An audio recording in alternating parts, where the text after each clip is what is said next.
Welcome to Retro Groove. Enjoy your voyage.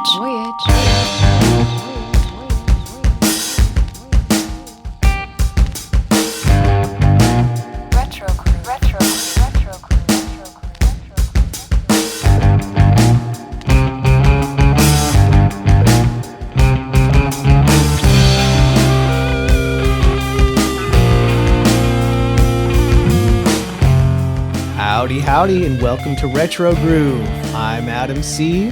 And I'm Liam D. And this is a podcast where we talk about music that stands the test of time, the albums and artists that have shaped and reshaped the sonic landscape, as well as covering new music from those artists.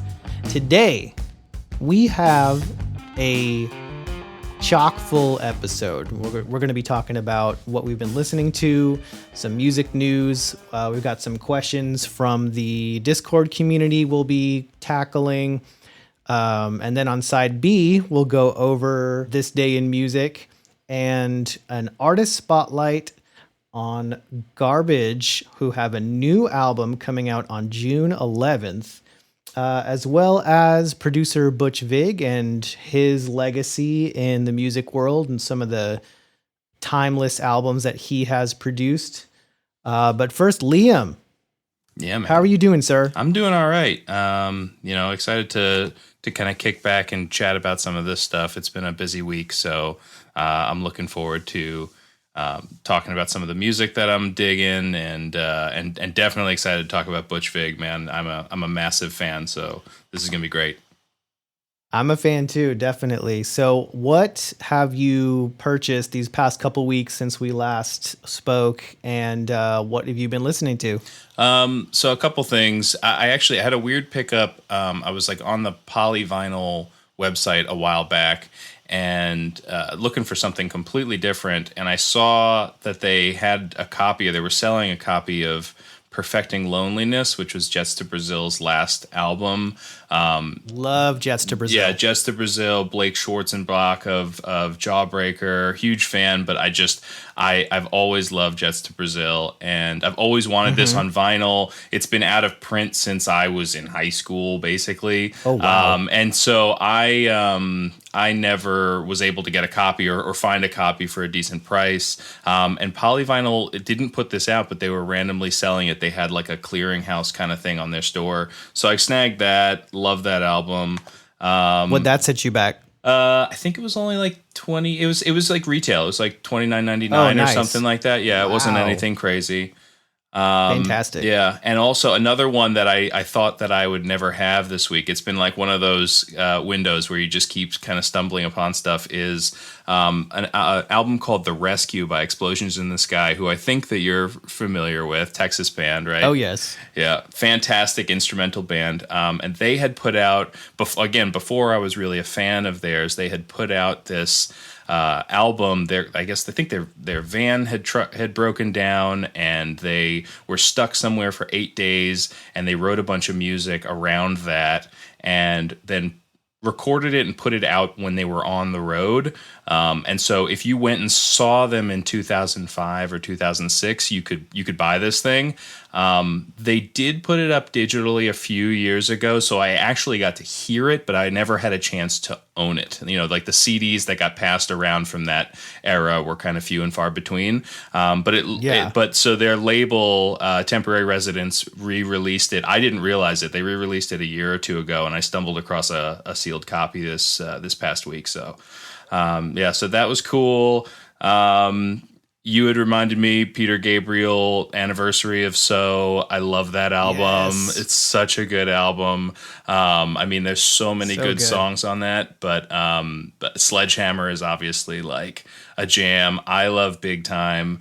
The music video for Sledgehammer is just so creepy. I used to run out of the room crying. My parents had to turn it off because the dancing chickens are just so weird. And then, I picked up Candy-O by the Cars. I've just been like in that place lately. And I have the self-titled, and I've got one other, but I don't have enough of their music on vinyl. And I saw that it was for a good price, and so I snagged that for a couple bucks. What about you? Okay, so Well, I mentioned last episode that I was able to procure a copy of Loveless by My Bloody Valentine, the reissues that came out on the 28th, I believe. The local shop, which I don't blame them at all. They're a wonderful shop, wonderful people. It was a clear, honest mistake. When I got to the shop to pick up the copy that I'd purchased over the phone, it was not a copy of Loveless. It was another one of their albums, MBV. Oh, no. So, yes. So I was really dejected, but I was like, it's okay. You know what I mean? I didn't blame them at all. I was sad about it, but I wasn't upset at them. I just had to make peace with it at the moment, and I got a refund and did all that stuff, and nice. There's still a great shop, still one of my favorite local shops, but I didn't want to miss out on this opportunity to get a copy of Loveless, so I hopped on Discogs and found one at a reasonable price from a shop in the UK, because this pressing was technically only released in Europe. It's coming out of the UK, and the shops in the US got very, very limited quantities. I was even reading about, shops that had a certain number of pre-orders and they didn't even get enough to fulfill those shipment to fulfill the pre-orders. So brutal. I found a shop online or on Discogs, Action Records out of the UK, and their shipping was £10, British pounds, which is actually about half of what most of the online retailers that I see charge for shipping. Usually it's like something between 20 to 25 British pounds, and it's just like it makes it cost prohibitive. So I picked it up, and ultimately it ended up being only about $8 or $10 more than what I would have spent if I ordered it directly from Domino and paid their shipping, which is like $16. Not bad. So it's coming. It's coming from across the pond. Yeah. And I should have it by my birthday in a few weeks, which would be a nice little gift to myself. So I'm really waiting for that. I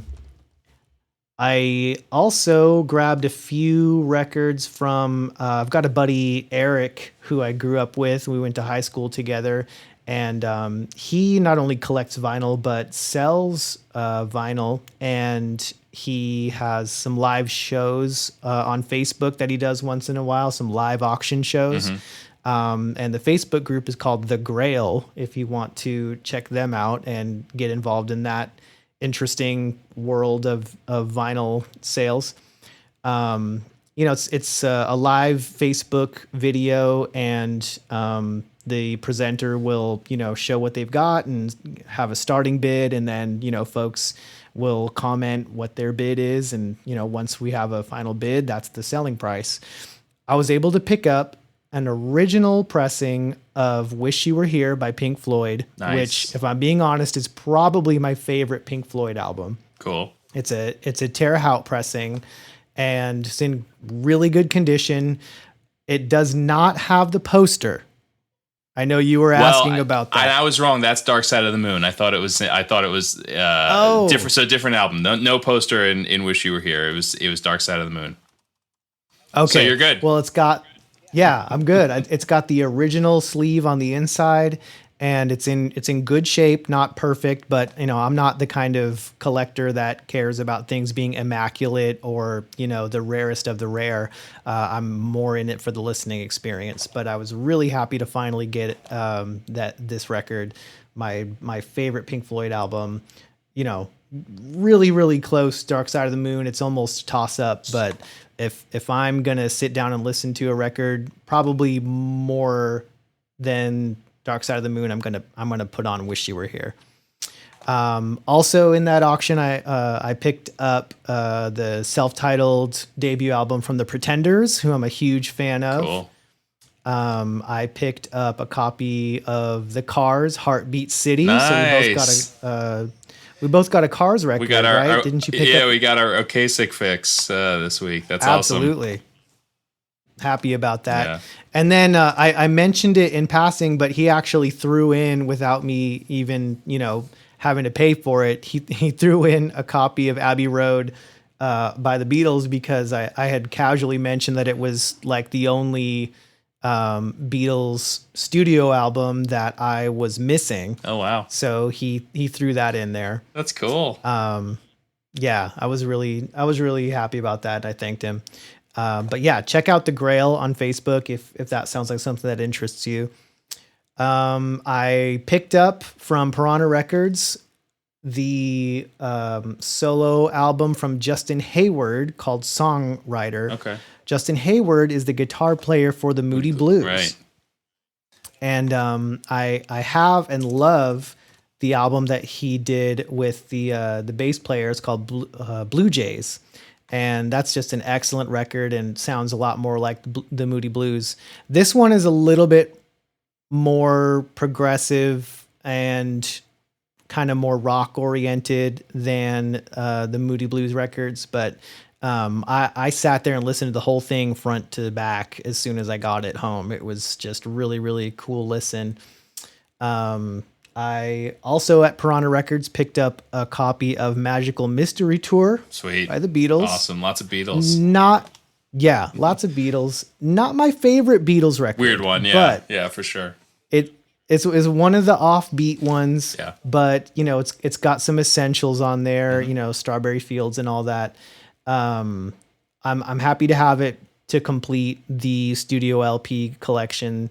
And it's probably not one that I would listen to a lot. I mean, 9 times out of 10, I'm either going to throw on Revolver or Abbey Road, but it's worth having for sure.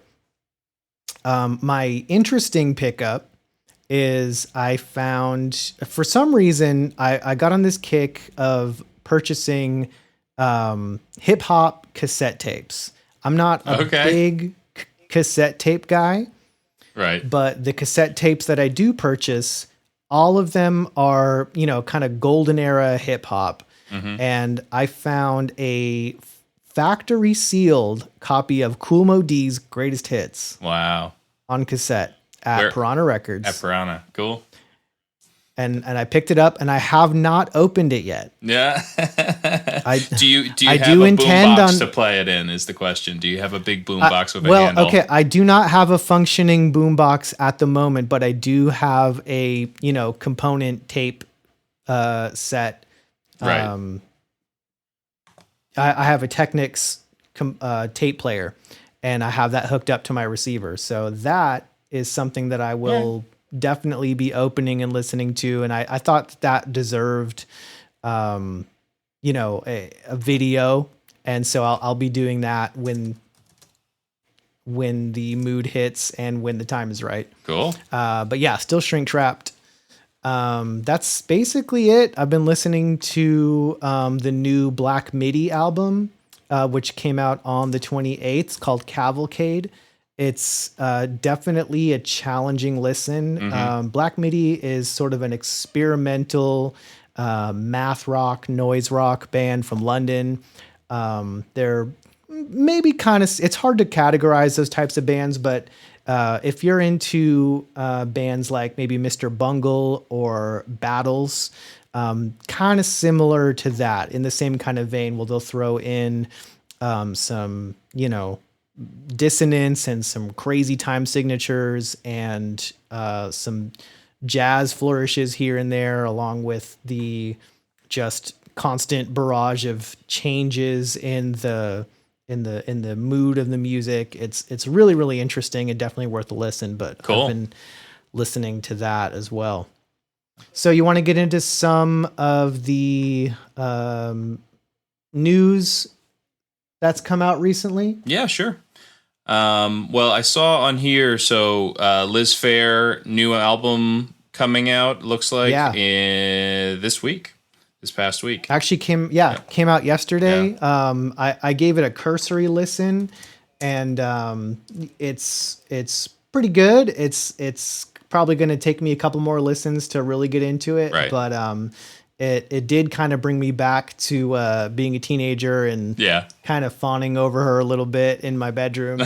But yeah, it's her first new album in 11 years. So it's pretty interesting when an artist, goes that long without putting out any material and then just pops up with a full-blown album, and I think it's really cool. Yeah, she had a bunch of, I think, some legal issues, some personal issues and stuff, but also it's really interesting to see there's so many fantastic women singer-songwriters right now. There's this massive movement. Oh, yeah. And she really kind of was one of the people that set the stage for them and broke down a bunch of barriers for these women who are now kind of carrying the torch. So it's awesome to see her back.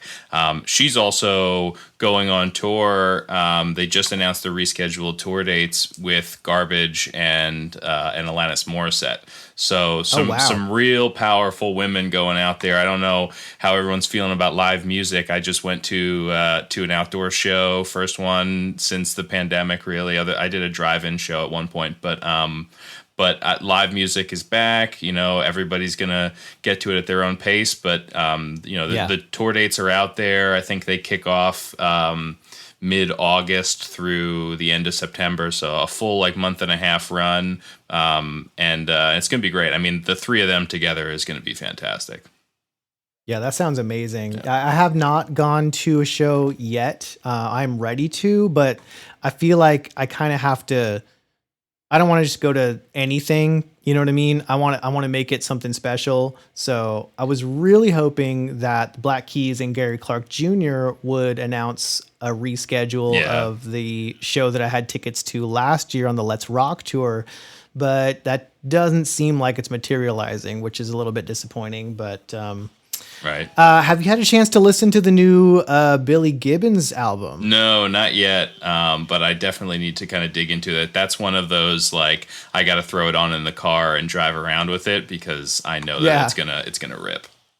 That's exactly what I did. I put it on in the car, and I only got through probably the first half of it. But it's pretty.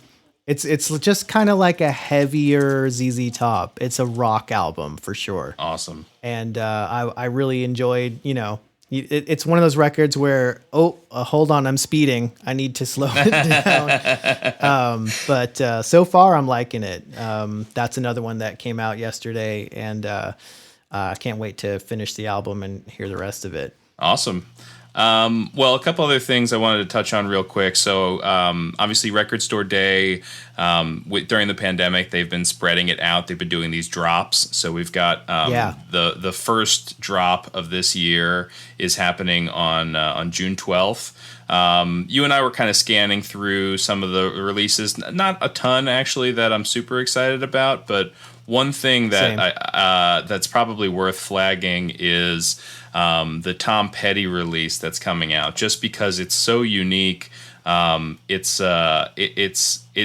touched upon it a little bit last week, but it's called Angel Dreams, which is some of the music from the 9th Tom Petty album, which was technically a soundtrack for She's the One.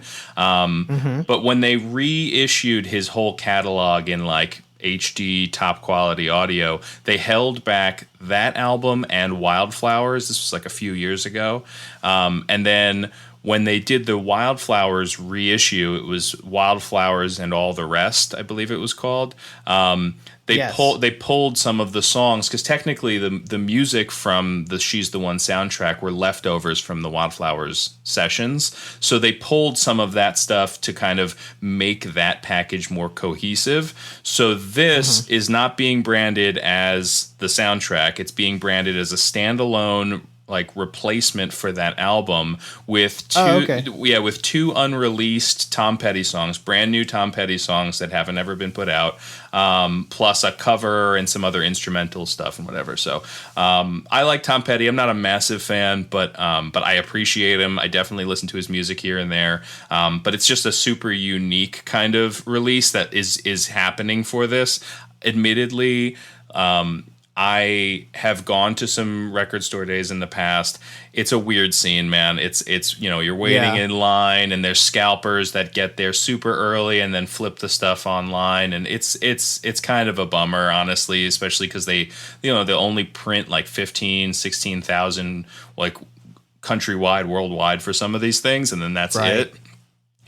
It's an exciting time to go to a record store. There is a fun little buzz, like an excuse to go in there, but definitely not a waiting in line person so much. Yeah, I'm the same way. I'm not typically one to want to wait in line for anything. There were a couple things that interested me. The Flaming Lips Soft Bulletin Companion. There's an Aretha Franklin live in Philadelphia, 1972 that I'm interested in. But other than that, there wasn't a whole lot. Yeah. But I like that they do this, and hopefully it continues, and it does certainly kind of drum up interest in the format, which I think is important. But yeah, there's nothing that I'd be willing to wake up at 5 a.m. and get down there or camp overnight for or anything like that. Yeah. And then the last thing I just wanted to throw out there, which I just thought was kind of fun, is I don't know if there's any folks that listened or enjoyed Parks and Rec, or if you watched that at all, Adam, but they're actually releasing. Yes, I sure did. They were releasing an official album from Mouse Rat with all the hits. 5,000 Candles in the Wind, Fly, Little Sebastian, all of that. And so the official album is coming out in August, but there's a vinyl pre-order. It's a limited run vinyl pressing, and the pre-order is up now. That comes out in October. So anybody who's a Parks and Rec fan, I feel like this is going to be such a weird one. Again, it could be fodder for the scalpers very easily, but it's coming out via Dual Tone. Dual Tone's a great indie label that knows how to do this kind of stuff right. So I think if you're putting in you're getting in your pre-orders now, you're probably good. They'll press a bunch of them. Yeah, I'm interested in that. I love Parks and Rec. I'm a big Chris Pratt fan, so I'm definitely interested in that.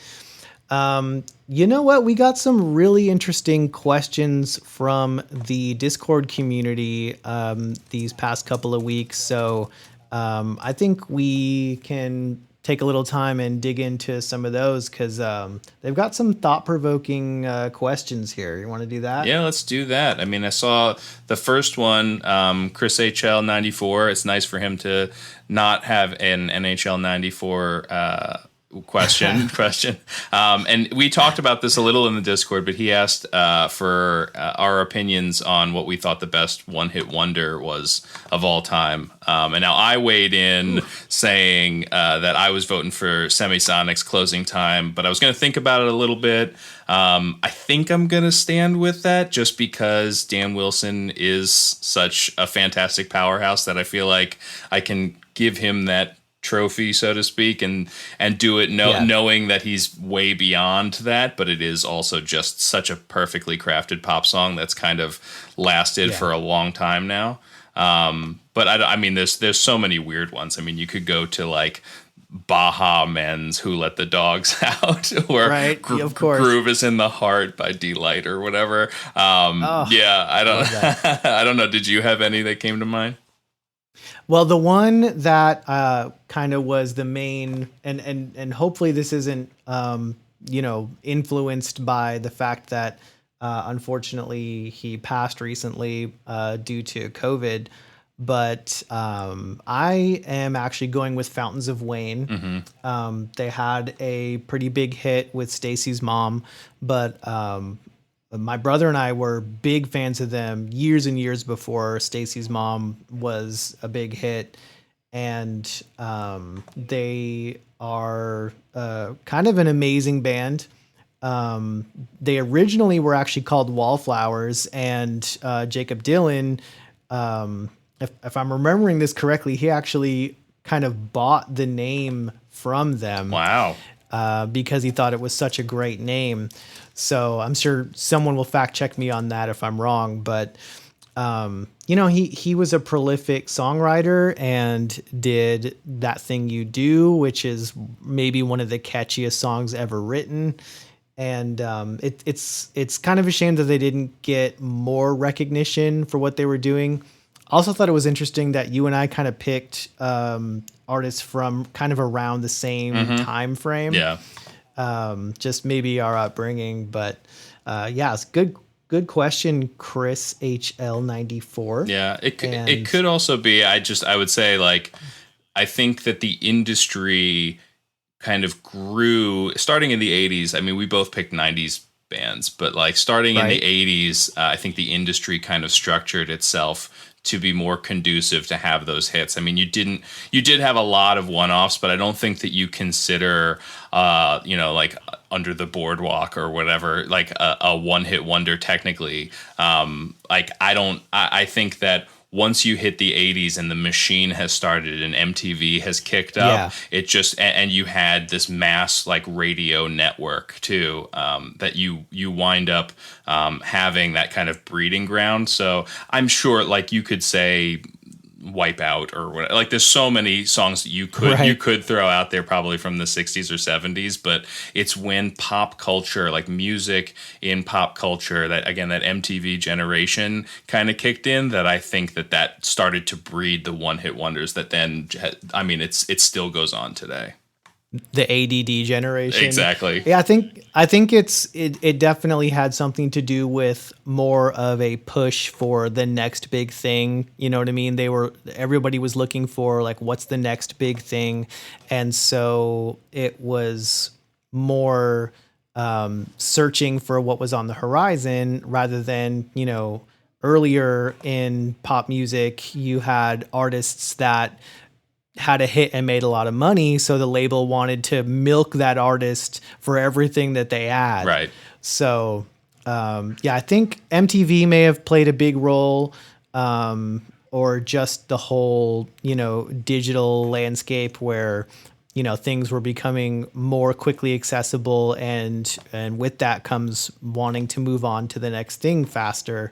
And so I think a lot of that plays into seemingly having a lot more one-hit wonders. I think the 80s was the absolute golden age of one-hit wonders. Oh yeah. Lots of 80s bands that, they came and had a big smash hit, and then you never heard from them ever again. Think of Big Country or Aha or something like that. Those huge songs. I Would Walk 5,000 miles, 500 miles. Like, those songs kind of defined that era in many ways, and then you never heard from those artists again. Some of them had big careers overseas or went into production. But yeah, it's so crazy. I was going to say, next question we got up here.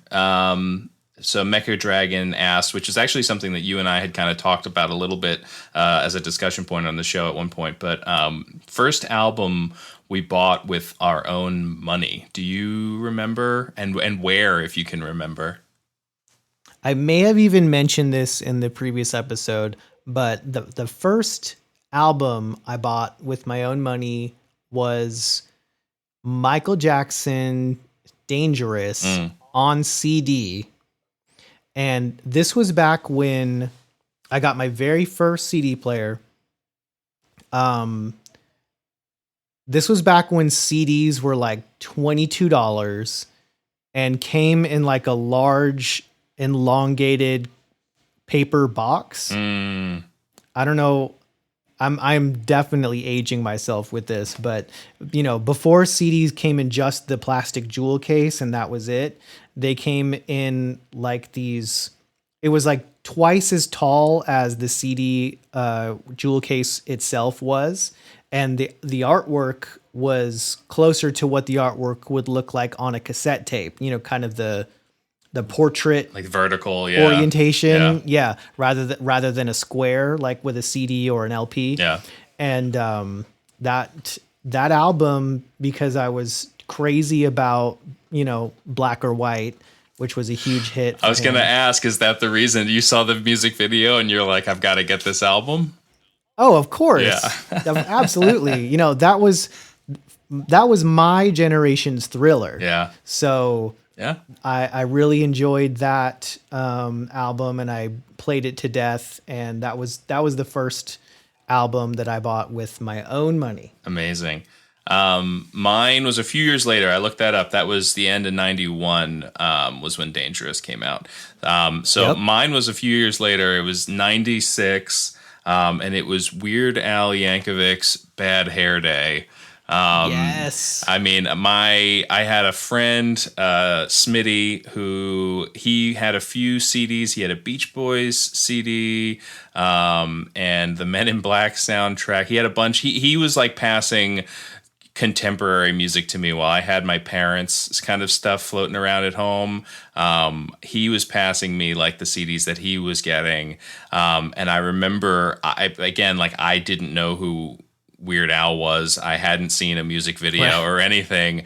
And he and I were I remember listening to it in my garage, and I was just like, this is hilarious. And also, like, it was a mashup of all these great songs. He had that polka where he like just jammed on 20 pop songs at the time. And so he does that every album. Yeah. So I mean, I still love Weird Al. I think he's great. I've picked up most of his records since. So it's you know, I think he's a gateway drug for a lot of people. So I don't think that it's definitely. I don't think it's an odd one, but it's not as cool as a Michael Jackson record. Well, he's definitely a gateway drug for pop music for a lot of people. I actually got to see him in concert a couple years ago with Dan, and we went to and it was actually with a full orchestra. Cool. And that was really, really amazing to see. Weird Al was actually my second album that I bought with my own money, and it's not one that I think a lot of people know about. It was called the Food Album, and it was more of a compilation of his work from across multiple albums, but it was all songs about food. So it had Eat It, it had Fat, it had My Bologna. So it was all the songs on the compilation were about food. That was the second album I ever bought with my own money. That's amazing. And then I think third was Counting Crows, and I may have misspoke on the last episode. My memory wasn't, quite there in the heat of the moment. But first was Michael Jackson Dangerous. Second was Weird Al's Food album. The third was August and Everything After. Awesome. I'm looking at the Food album, and it looks like he has a song called Spam that is a take on REM's Stand, and I love REM. Yep. And now I really need to hear that song. Like when we're done here. Oh, you haven't heard Spam? I'm gonna put Spam on the playlist, and I'm gonna go listen to it, and then I'll put Spam on the playlist. It's so good. That's awesome. It's amazing. That's awesome. It's one of the best songs on that album, I think. On that compilation. All right, probably have time for one more. So Solo Something just asked this today. Mm-hmm. If you could collaborate for one day with any musician or band, be it playing or songwriting, who would it be and why them? Yeah, I mean, this one kind of stumped me a little bit just because I do play music, but I'm pretty shy about it, and I can't imagine sitting in with anybody. It's hard to imagine that scenario taking place at all. But the answer that I came to, which it doesn't really have a retro spin to it, but there's a great producer called his name's Jack Antonoff. Everyone knows him from the Taylor Swift albums. He did the Lorde album, but he's got his band Bleachers. He was in the band Fun. He was in Steel Train before that. I'm just thinking, like, he's a great guy. He draws the best out of everyone that he works with, be it Taylor or St. Vincent. And he did the Dixie Chicks album, which was really cool. Or the Chicks. And so I guess I took this question in a different direction, where it's like, if I'm going to be performing something or I'm going to be recording something, I'm going to sit with a guy who will, I know he plays video games, so maybe we can play some Mario Kart and write a pop song together. Right. Right. How about you? I'm going big on this one because this is such an out there hypothetical situation. And I also stuck with artists who are still currently alive. I didn't want to go with something easy like, oh, I'd love to jam with Jimi Hendrix. Yeah. You know what I mean? So I'm actually going to go with Paul McCartney because he is number one, my favorite Beatle, Cool. one of the most prolific songwriters of all time, and just kind of the coolest guy. Like, who's cooler than Paul McCartney? For real. Maybe David Bowie was cooler than Paul McCartney, but even if David Bowie was still alive, I still think I would choose Paul McCartney. Paul McCartney also seems like he's a little bit friendlier. I don't know either of them obviously, but they're both very intimidating. But I've always gotten a vibe from Sir Paul of a smile and a wave, where I think David Bowie seemed a little bit more reclusive. So I think you picked the right guy. Yeah, I definitely see that the same way. So cool. Well, man, we're kind of blowing through the time here. We're getting close to the end of side A. I think it's probably about time to flip it over. What do you think? Let's do it.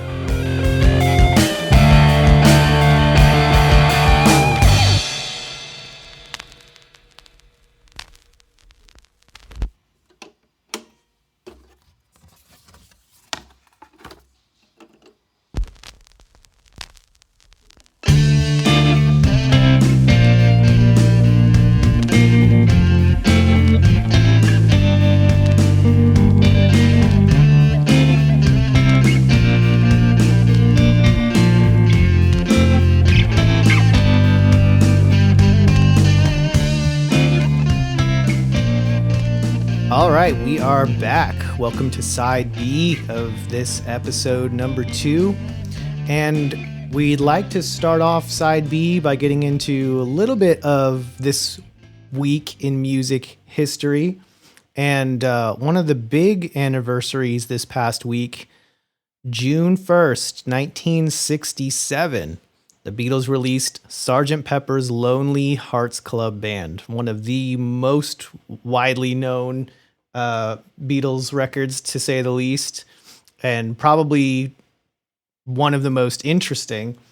What's your take on Sgt. Pepper's?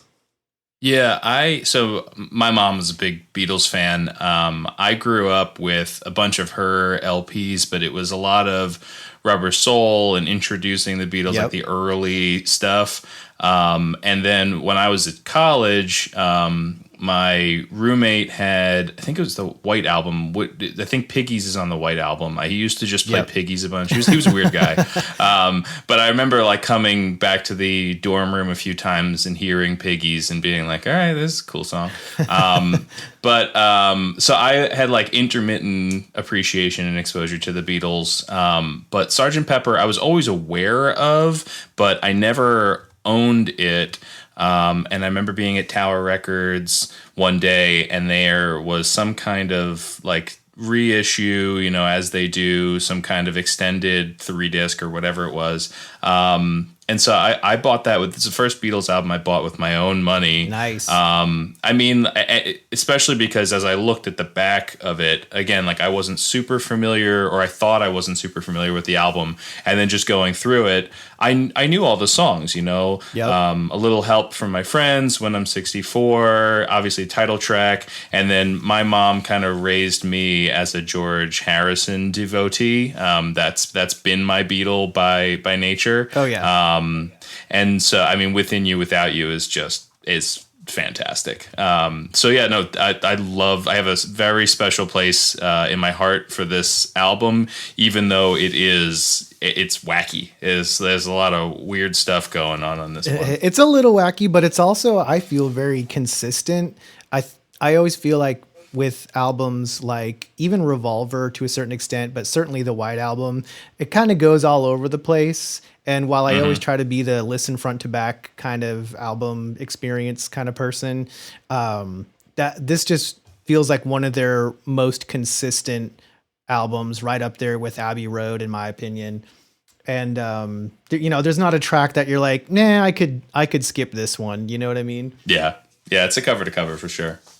And I do think that a real Beatles fan if they say their favorite Beatle is George. I think that's the mark of like, okay, they know their stuff. You know what I mean? Like, Sure. If someone's favorite Beatle is Paul or John, they might be a real Beatles fan. But if they Sure. say their favorite Beatle is George from the get-go, that is a person that knows their Beatles and knows their stuff. Yeah, I mean, obviously my mom was a fan from early on, but just her appreciation for like the musicology of what he did as opposed. I mean, look, the McCartney-Lennon combo is one of the greatest songwriting duos, and it's like they're untouchable. But George Harrison is it's a totally different situation. Yeah. Well, it's the total package thing. You know what I mean? They probably Yeah. would not. The songwriting was definitely there, but as far as the total package goes, wouldn't have been the same. It really would For not. sure. If it was just sure. the duo, if they did the Simon and Garfunkel thing, you still would have had some fantastic songs, but it just would not have been the same experience. Right. It wouldn't be as consistent. For sure. Well, moving on a little bit, and on June 1st in 1974, Alanis Morissette was born. And I still have vivid memories of when Jagged Little Pill came out, and that was huge for women in music in the 90s. Even if you weren't personally a fan of her music, you really couldn't deny just the powerhouse voice and the influence that she had on a lot of artists at the time. Yeah, her energy was just it was so powerful. Some of those songs, it was either just in your face, anger, frustration, like candor, or it was this like sincerity. And she's out on the road with Garbage, who we're going to be talking about, and Liz Phair, as we mentioned earlier. And I'm just interested. I haven't seen her live before, and so it makes that kind of billing that much more enticing to just see, all these years later. Is she able to kind of replicate the angst of her 20s on stage now that she's a mom? And I guess, what is this, 74, almost 50? So it's pretty crazy. Yeah, that would be a really, really good Welcome Back to Live Music show. Because I'm trying to, like I said earlier, I'm trying to save it for something special. Mm-hmm. And then June 2nd, 1972, Pink Floyd released their album Obscured by Clouds, which I feel like was kind of their first record that started to make waves and get them to be more well-known. June 3rd, 1942, Curtis Mayfield was born. He would have been 79 years old this year. Wow. Unfortunately, he passed away just a few days shy of the turn of the millennium. He died December 26, 1999. And I can't deny his influence on music as well. I mean, just amazing. Right. And then June 3rd, 1977, Bob Marley and the Wailers released Exodus. Yeah, that's a big one. Just an incredible album, breakthrough album for him, at least in the States.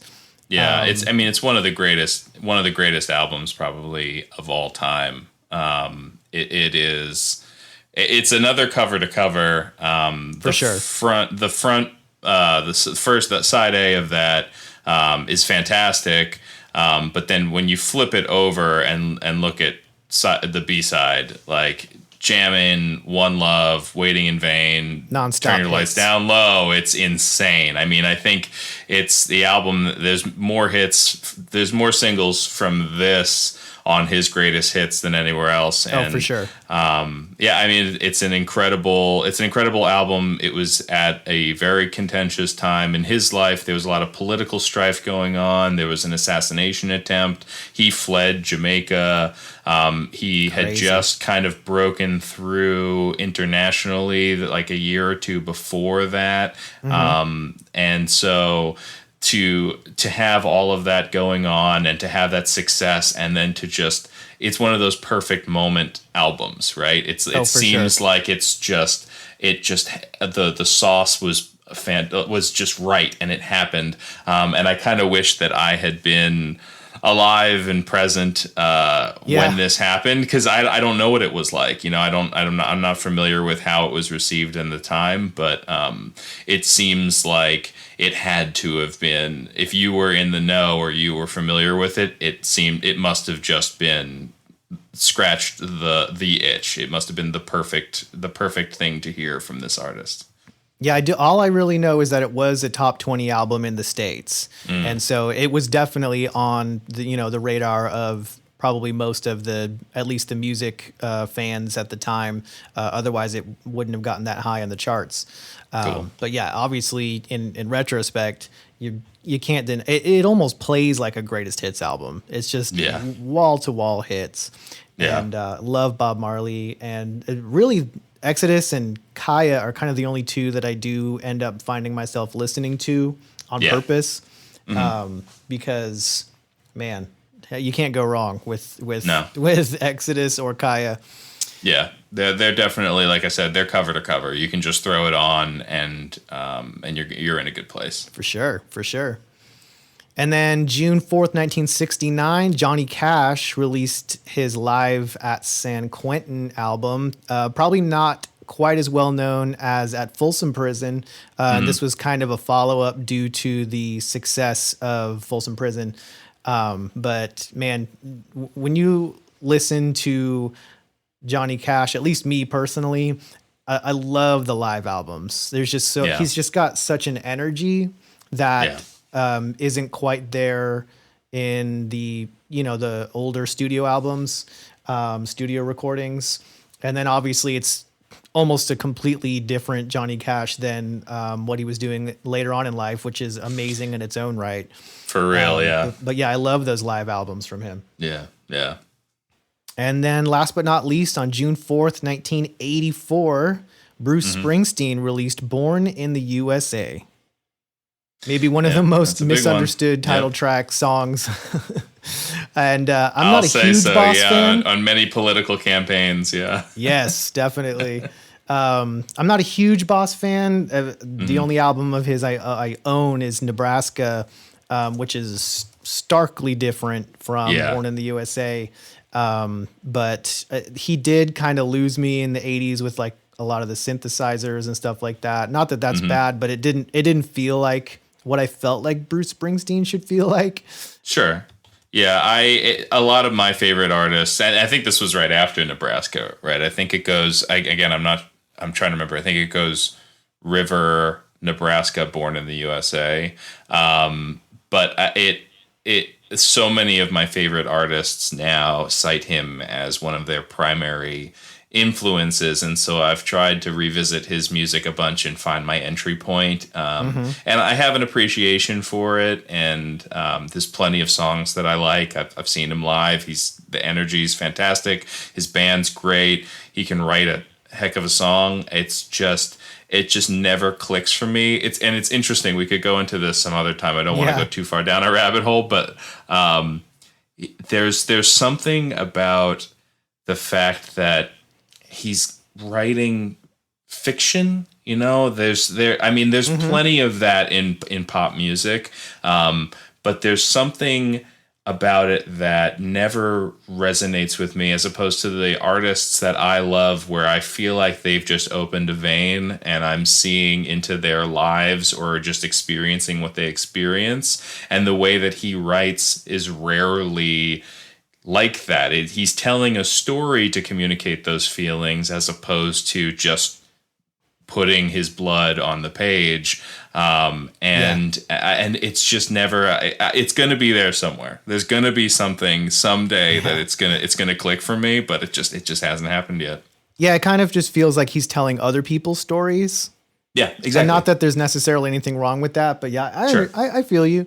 He's telling his dad's stories. He's telling stories about what he saw and what he grew up around, but it's less experiential and more observational. And again, not that there's anything wrong with that. It's just even when some of my favorite musicians go and write a song that is, again, I'll call it fictional. it rarely hits me like the real narrative, like personal narrative ones do. It's everybody's relationship with music and how they grew up with it. Yeah, absolutely. I agree with you on that 100%. All right, so we are now going into the meat and potatoes of our episode here. So we're getting invigorated with our Butch Vig and Garbage spotlight here. So on June 11th, in probably just a few days from when this episode will be online and available, Garbage is releasing their 7th studio album, which actually surprised me. I guess I wasn't paying attention to what they were doing the last 10 years or so. I was surprised to learn that was actually going to be this is going to be their 7th studio album. No Gods, no Masters. And it is their first album in about 5 years. Strange Little Birds came out in 2016. And because it's not out yet, I don't have a reaction to the entire album, obviously, but there are 3 tracks available at the time that we're recording this.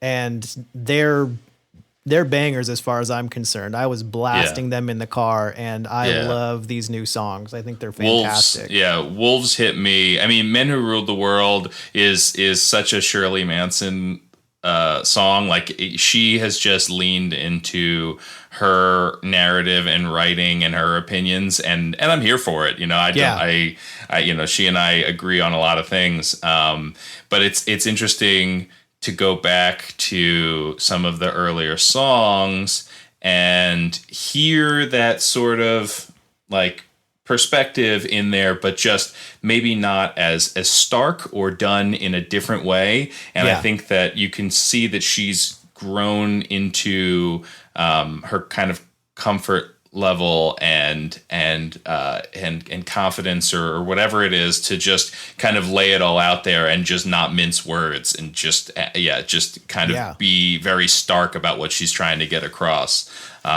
It's really good. Wolves for me has been the song of the 3 that have come out so far. It's got that Garbage energy to it. It rips. It's got some meaning to it. I'm excited for this one for sure. Yeah, Wolves is definitely my favorite of the 3. Not by a huge margin, though. I love the other songs. Speaking of the songwriting, I was interested to learn in digging into their first album, the self-titled album from 95, that she had never actually written before that album. So that is kind of her very first dive into actual songwriting. I guess her previous projects, she wasn't actually writing the material, she was just performing. And it is really, really interesting to see the growth and to see just kind of the difference in the energy. Plus with that first album, they were still kind of just trying to figure out what they wanted to do. Yeah. And I remember reading a little bit about the audition when, the band was there. The first audition. Yeah, the band was there, and she's quoted as saying that the first audition was terrible, that it went horribly wrong. She was nervous. I mean, you have to think she's standing in front of Butch Vig, three fantastic musicians and producers, but Butch Vig, who had just come off of producing, which we'll get into, but some of the most important albums in rock those few years before. I had Nevermind by Nirvana, Siamese Dream by Smashing Pumpkins. I mean, so she walked in there performing and auditioning for someone who was, it must have been a very intimidating situation to be in, for sure.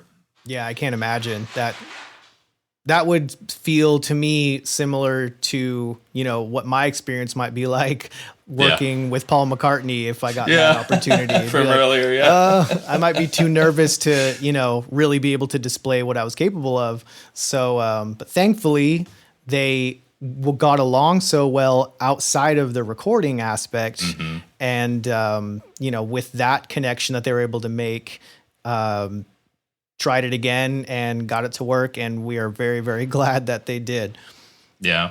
Yeah, you have to kind of think about also just the environment of what was going on in rock at that time too, for a band like this to come out. I mean, 95, you haven't had that mainstream slickness to rock. You're not near your pop rock, pop punk, whatever it is that comes later on in the decade and early into the 2000s. It was all grunge.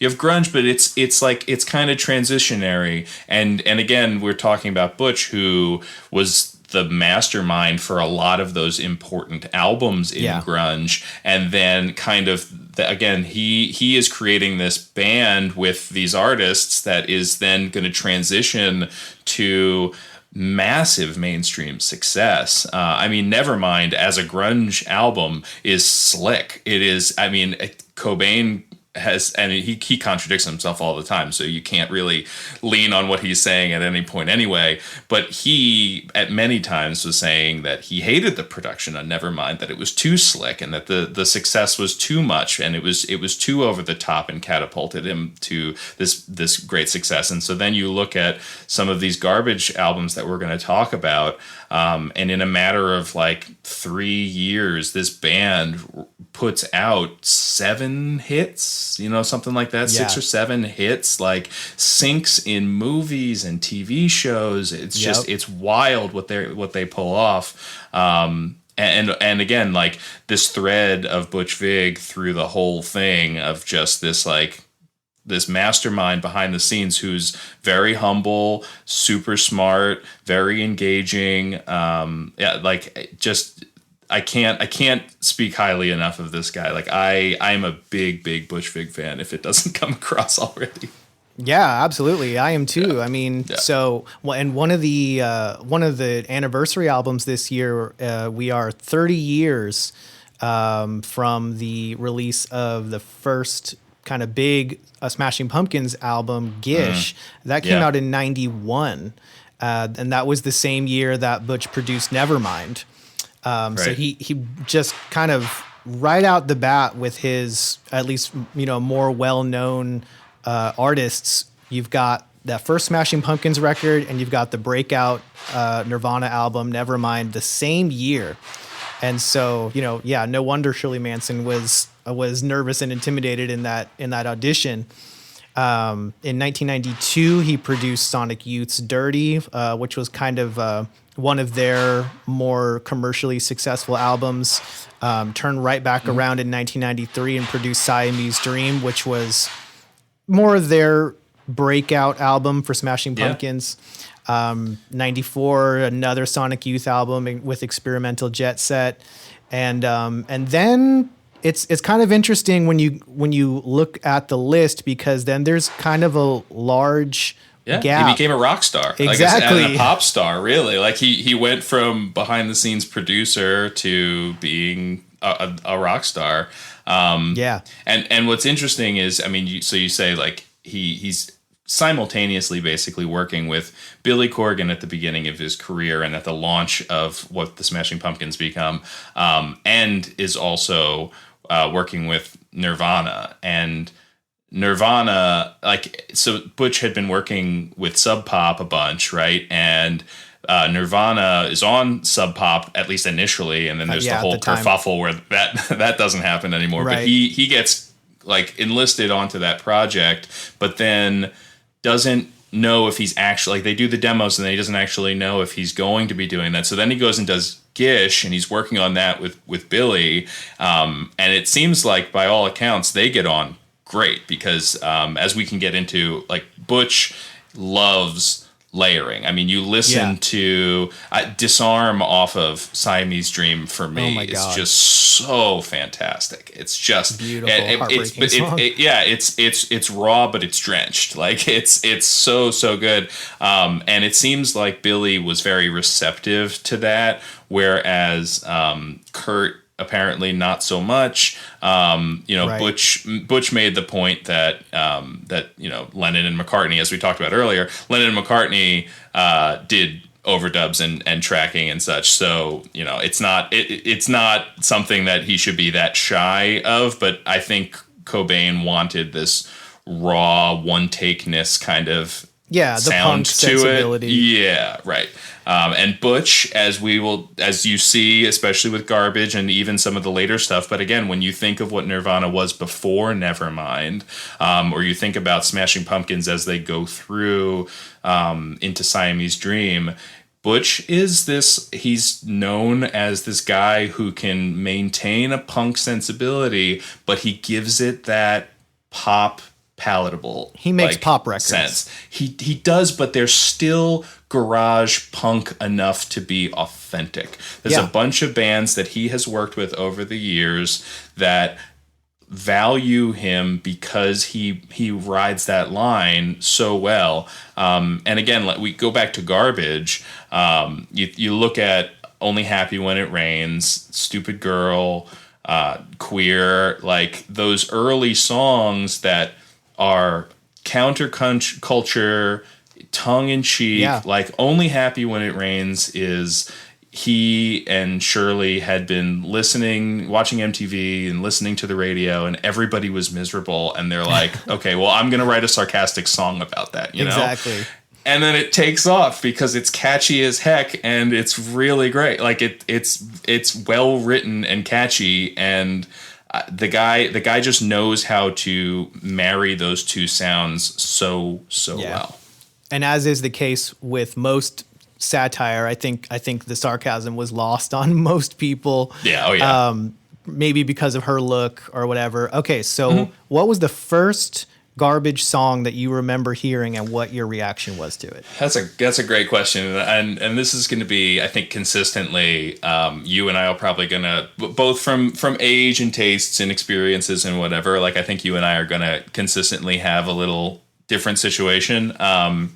So mine is actually, I remember seeing the music video for Push It, which is off of version 2.0, the second album. Yeah. So I definitely had heard of Garbage, and I'd probably heard Only Happy When It Rains. But 96, 97 is when I started like actively getting into my musical tastes. Yeah. And so I remember the music video for Push It was really creepy. It was black and white, and then like just odd. There was a guy in a suit, but he had a light bulb for a head. It was so weird, man. Yeah, it was one of those weird ones.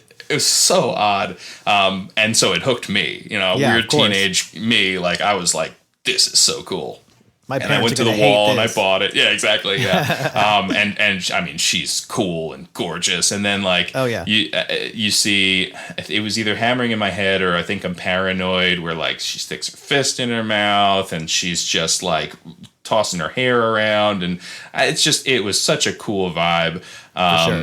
So that was my thing. It's interesting. My wife loves the movie Romeo and Juliet, which is a huge film I hadn't seen at the time. That was another one that like number one crush, not on an album, like was a B-side from their first album that winds up, I think it's one of their only like actual number one hits. Like they had so many top 10 hits, but it's only one. It's one of their only number one hits off of this Monster soundtrack, one of the most iconic soundtracks of that like era of the 90s, before you get into American Pie and all of that, like that real, like it was Love Fool by the Cardigans. Like there was a bunch of things on that soundtrack that it sold like crazy. It launched that movie. Radiohead is on there. Yep. Yeah. Really good soundtrack. So I remember hearing Number One Crush after that, and then going back to buying the first album after I bought version 2.0. What about you?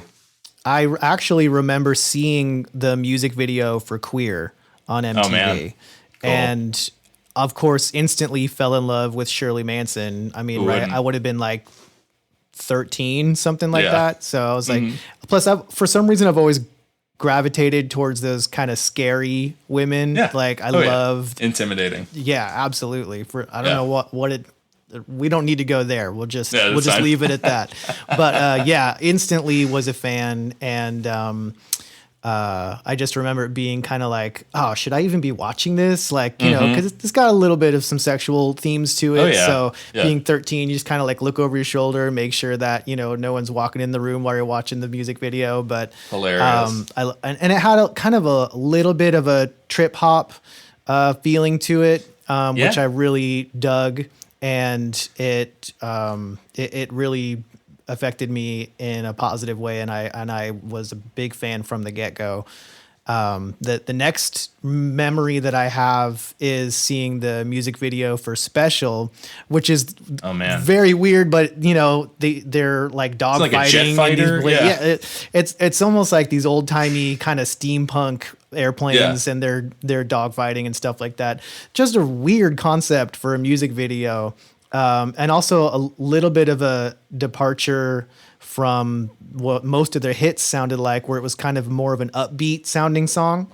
Yeah. And so I remember that quite vividly as well. But then after that, they started to kind of fall off my radar.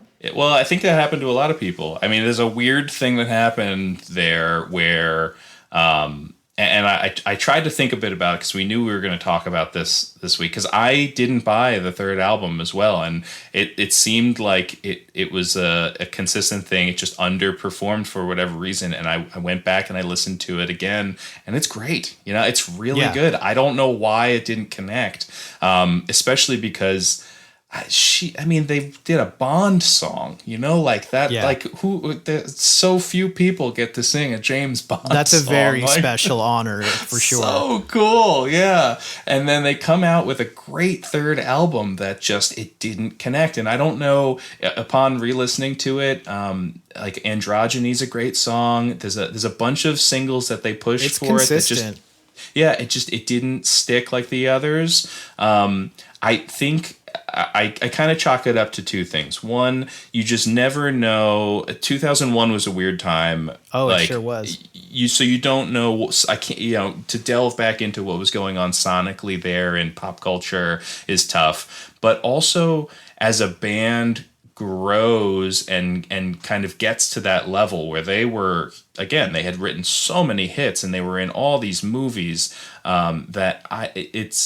they start kind of experimenting and expanding with what they want to represent and sound like and write. And it might have just been a little bit of an oil and water thing. It could have just been like, you know, because it seems like I look back, the promotion was there. There was a lot of push and interesting like remix opportunities and stuff that like they pushed us. It wasn't, you know, you'll see some albums that just get shelved or they just get rolled out and they never get pushed. And it seems like it just didn't connect for some reason, but it's definitely worth going back to. I highly suggest that third album has a lot of great songs on it. It does. And you know what may also have been a major factor is it came out right around 9/11, which kind of put a damper on everything, life itself. So that could have played a big factor. But then at the same time, you had other albums that came out around that time, like Yankee Hotel Foxtrot. And like that was huge for Wilco. Yeah. Like we know who Wilco is, or most people know who Wilco is today because that album was so popular. So it's kind of hard to say, you know, the first Strokes record came out around that same time too. So, you know, you can't just blame it on 9/11, but it definitely could have played a major factor. Yeah. And especially after that, they just kind of like... they lost me personally, but I would still go back and listen to the first couple of records pretty consistently. Yeah. And so speaking just for myself, like I kind of, as much of a bummer as it is for that band, although obviously they've been able to, you know, keep going all these years. We're talking about their 7th album. They're going back on tour. Shirley's got her own radio show and everything, but and they've you know consistently released music every few years. But for me, there was this run of albums while I was at college, and I was kind of like having my next kind of discovery of music that I liked in my musical identity. And it wasn't until the Jimmy Eat World Chase This Light album that I realized, because I started digging into the liner notes a bit more of some of my favorite you start to pay artists. attention. And I'm like, I'm seeing this name and I know Everywhere. that he's in, and I go back, and it's interesting. So he did Sing the Sorrow by AFI, which was their major label debut after 5, I think, like legit punk records, like goth Misfits-esque punk records. They did the thing that we were just talking about. They had to come up with a pop sound for their club and their punk club energy, and so Butch is the guy that the labels go to for that, and the bands want to go to marry that together. And Butch he was quoted, like he was approached by them to do this, and he didn't get it at first, and he went to a show, and he saw the way that the audience sang and chanted and engaged with that band again in that like they have a communal rabid fan base. punk. Yeah, I mean, their shows, especially back then, but even now, it was such a communal punk situation that he walked out of that and he said, I want to do this, but I want to make sure I can represent that on the album. I have to find a way to make sure that comes across here. And I think he did it really well. It definitely plays. Against Me, another band that raw punk kind of sensibility, that they broke through with their pop sounding record, New Wave, and then he came back and did White Crosses, which I think everyone should check. That album is fantastic. Is the second album he did with them. I'm a huge Jimmy Eat World fan, and Chase This Light is almost like too sweet. Like they're already a pop band. Everybody knows The Middle. Yeah. And this is 2 albums after The Middle. They had just come off of a pretty raw but powerful album called Futures that had a bunch of hits on it. And they were looking for something else. And it's kind of a unique situation with them because they had already found their pop success. And so I love that album, but it's not as regarded, as highly regarded as some of the others, because I don't know if it was the right marriage. It works for me as a fan of that band and a fan of Butch, but I don't know if it's what they needed at that point. I'd have to go back and listen to it. I have actually not heard either of those Against Me albums, and it would be interesting in a retrospect to see what those are all about. White Crosses is gorgeous, and just as a side note, I mean, so as they were making that album, you had the lead singer, Tom Gable, at the time, who was coming to terms with the fact that he was actually a woman and became Laura Jane Grace. I do remember that. And there's so much on that album that now, knowing her, you can go back and see what she was going through, and there's moments on that album that just choke me up. But again, there's this pop sensibility. There's this it's so easy to listen to. It's the thing that you'll get stuck in your head. There's a song on that album that I can't play in the house because my wife will just she'll wake up and have it stuck in her head. It's so catchy. So I won't put that on the playlist. You kind of have to now. I guess maybe. I'll touch on real quick, just 21st Century Breakdown by Green Day is another weird situation. There's a lot of great songs on that album, but again, that band had found, I would say probably its third, if you're saying like Dookie and then again Nimrod and then again American Idiot, like they had already found their pop success 3 times. So going to Butch for this one seemed an odd move again. There's some really solid punk songs on there, but they were writing this opera, and I think that they wanted it to go back to their roots a little bit, but still be catchy. They needed to keep their American Idiot crowd. And it succeeds at moments. It's definitely not, it's not one of my favorite Green Day albums, but there's a few songs. That's one where I think it was hampered by the fact that it was 5 years after the album before it, and the album before it had 4 massive hits that reinvented that band. You were never going to live up to it. The band was pressured to live up to it and didn't know what to deliver, so they delivered what they wanted to and what they thought would work, and it kind of fell flat a little bit. Yeah, I literally don't even remember it coming out. That's how... Yeah. Well, and a part of it was the single that they went with was just this very generic anthemic thing that just gets repeated over and over again. It's just not interesting. And I remember listening to it as it was being released and hearing, I'm sure you've had this happen before, where the single that's on the radio is what it is, and then you listen to the album and you're like, what about this song? Like, why didn't they put this out instead? This is the hit. Yep. This would have done it, you know? And so, yeah, there's 2 or 3 songs on that album that should have been singles, I think, but I understand. They thought that they had a path or a promotional plan or whatever, and it fell flat. Yeah. We should talk Wasting Light, though, for sure. Yes, and if we're talking Foo Fighters albums, and this is as a Foo Fighters fan from day one, hearing This Is a Call on the radio before I even knew who was in the Foo Fighters at the time. Right. Wasting Light is probably my second favorite Foo Fighters album. Wow. After Color and the Shape. Yeah. And it's a great one, man. For those that don't know, the concept kind of started when Dave Grohl was basically saying, you know what? I have this old Nev board in like above his garage basically, and called up Butch and was like, hey, I want to make an analog album, record it to tape and do it in my garage. Like actual garage, like not like a fancy garage, but legitimately like a 2-car garage. So that was kind of the spark that got that album off the ground, and I just think it's one of their best. It has really, really good songs.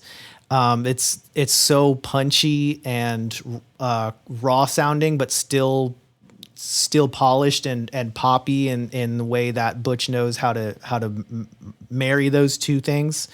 And it's just one of those albums that I can really put on front to back, and then I want to start right back at the beginning again. I love it. Yeah, and you have to wonder also, I mean, the setup there must have been so crazy and so unique, and it wasn't even just that. Yeah, it wasn't just that it was in the garage, but that everything had to be done to actual tape. There was no Pro Tools magic or anything that goes on there. It's actually to tape, like analog tape, which isn't anything about, I mean, obviously Butch was doing that before all the stuff that we were talking about here, but as we've talked about him becoming this like top tier, sought after, slick pop savvy producer, then to suddenly be yanked back to, everything is cut. You're actually pulling out your knife and you're cutting up tape to make your edits. It's got to be weird, and also to have Chris Novoselic from Nirvana on this album. I mean, to reunite basically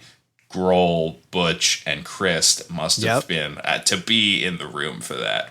Like, wow, that must have been amazing. Insane. Yeah, and then that leads right into the Sound City reel-to-reel soundtrack, if you want to call it that.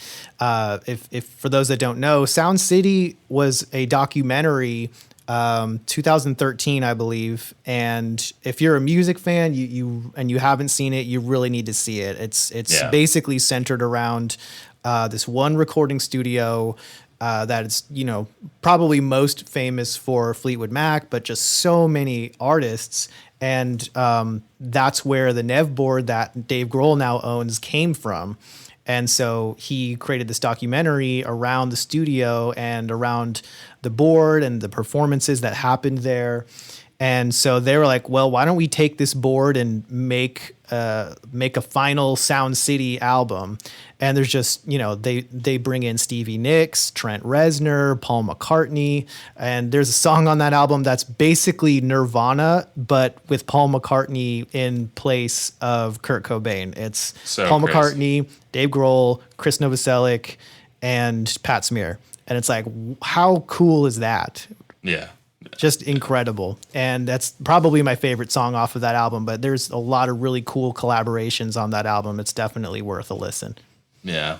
And then Butch comes back, I think in part to produce or co-produce Sonic Highways, which again, another theme sort of album, whereas Wasting Light was, let's get back to roots, let's get back to basics. And then Dave says, all right, well, we're going to go around the country. And I think there was an HBO show for it as well. Where they just went to some of the most important American cities, and explored and then wrote a song, for in each one or for each one. Yeah. Yeah. And I remember subscribing to HBO just to watch it. And it's a really cool concept. I'm not as big of a fan of it as far as the songs are concerned, but I love the concept and the collaborations and what they did. I think I like it more as a companion piece to the documentary series or the TV series than as an album to listen to for me personally. Yeah, I admittedly haven't spent a lot of time with it, but I did kind of flag there is that song with Gary Clark Jr. for the Austin. Yep, I was just going to say episode, that Austin one is the best. That was the best episode in my opinion. Not biased at all. Actually, the DC one is really, really cool as well. Okay, yeah. That's basically it. He did the newest or most recent Silver Sun Pickups album in 2019, which I honestly haven't even listened to yet, but I'm looking forward to digging into that when I have the time. Love that band. But yeah, now he is back doing the Garbage thing, and it's kind of interesting to go back and look at the dates of the Garbage album releases and the big producing gigs that he did, and see how they kind of weave in and out of each other on the timeline.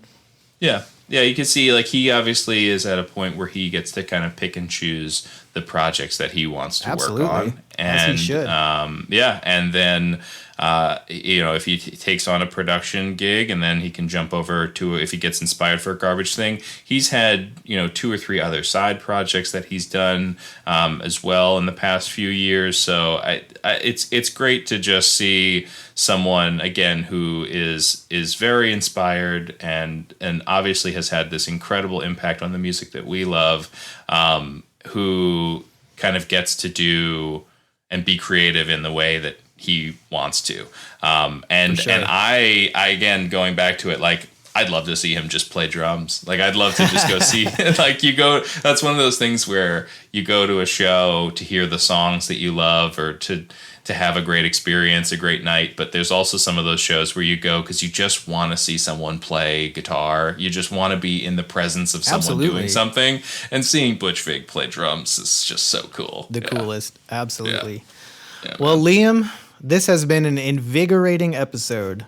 Yeah. For sure. Nice. I like it. I'm really excited that we got to talk about all this great stuff. We clearly didn't even have time to touch on absolutely everything, but I think we hit all of the major highlights, and appreciate your insight on everything. And this has been really, really fun. I love doing this. I can't wait for episode 3. Yeah, man, this is great. Thanks for listening to Retro Groove. We are part of the RetroLogic Network. Check out the website, retrologic.games, for social links, merchandise, community, and more. And with that, we will see you next time on Retro Groove. Bye.